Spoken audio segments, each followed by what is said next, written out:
My name is Chris. And my name is Kara, and we read through Trevor Noah, Born a Crime. And this is our book review.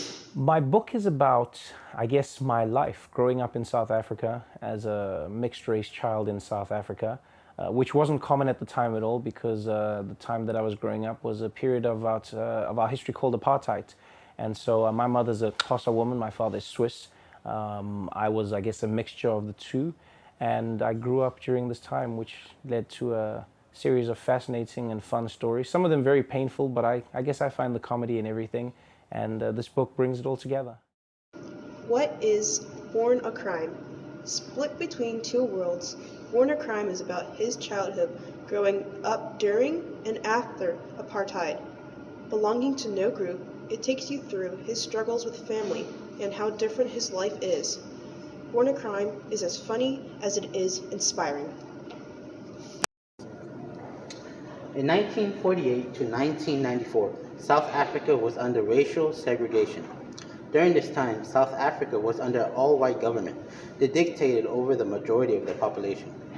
They were required to live in separate areas from the whites and use separate facilities. They weren't allowed to make contact with each other as well. They also weren't allowed to have relationships with each other. Speaking of relationships, let's talk about Trevor Noah's mom, Patricia. Born unwanted, she grew up as a Xhosa child. Patricia took on laboring challenges at a young age.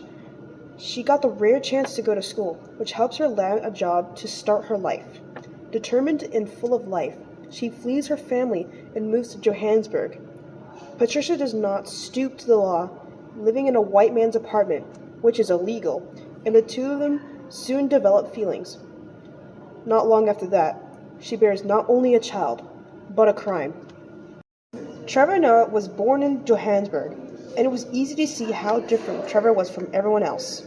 Nor dark-skinned or light, he was a child of an illegal birth. He notices himself how he's treated by others, even by his own family. Despite this, he's still a hardy child as he grows up.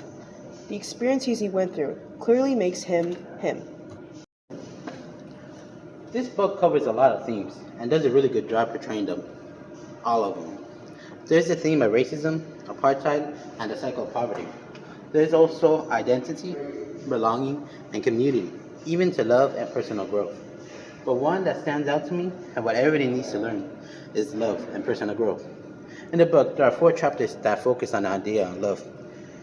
The first chapter, he had a dog named Poofy, who was visiting another family member while he was away. That teaches you that you do not own the thing that you love. The second one is Noah getting rejected on Valentine's Day and didn't get picked out, but instead chose a popular white boy. He learns that people follow social scripts and model social hierarchies rather than following your feelings. The third is about his high school crush on a popular girl who also likes him, but unfortunately had to move to the US. He learns that rejection is better than not acting at all. And the fourth is about taking a girl named Babiki to the dance. She refuses to go with him at first, but ends up kissing him at the end. This shows him how little he knows about romance. It was actually shown later on that she never understood him the whole night. All these experiences gave Noah a chance to show his overall growth. This book really showed me how racism is in other countries. It showed the hardships Trevor Noah had to go through to be here today. Towards the end of the book, it made me feel sad because you could feel the guilt when his mom was shot in the head. The sorrowness from just that page is too much.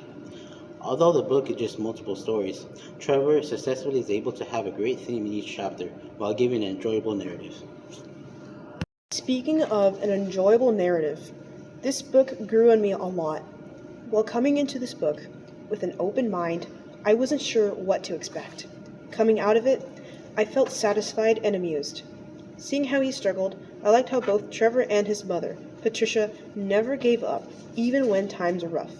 Even when he was sleeping in cars or eating lower than low food, they never gave up on hope. While their family dynamic was weird, you can really tell his mother wanted the best for him, and I loved that.